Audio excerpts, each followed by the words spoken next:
taking 30,000 years of storytelling structure to adapt this for the age of disruption.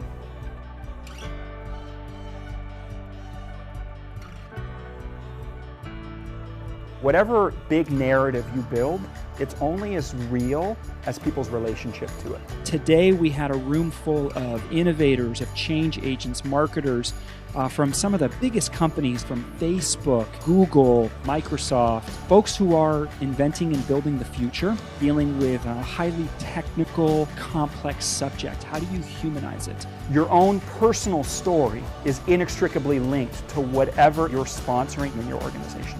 Take something that challenges current reality, how they can communicate that innovation. The biggest thing that today has done for me is really breaking down the physics of what a story is about.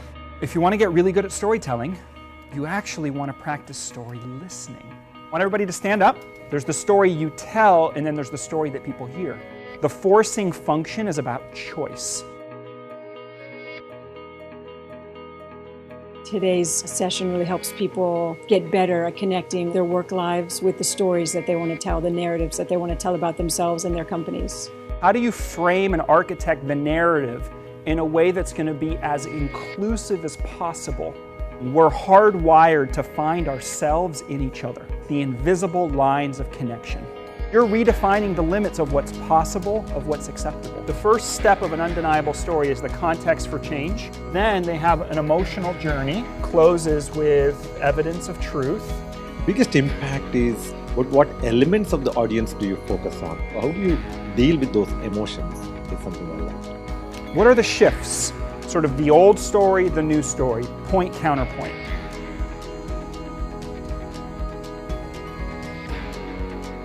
So I think I got a better grounding in the invisible scaffolding behind any storytelling. What can we do today that 5 or 10 years ago was not conceivable? It's the marriage of emotion and reason.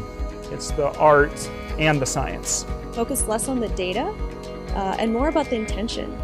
What are you trying to do this for? This is where the story's really at.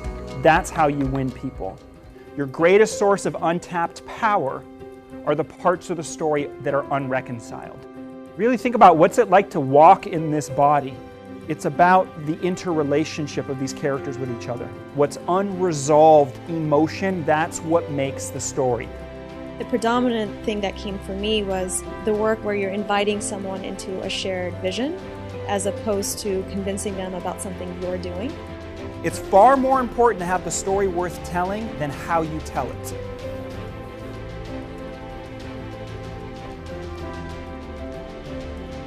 Great stories happen to those who can tell them.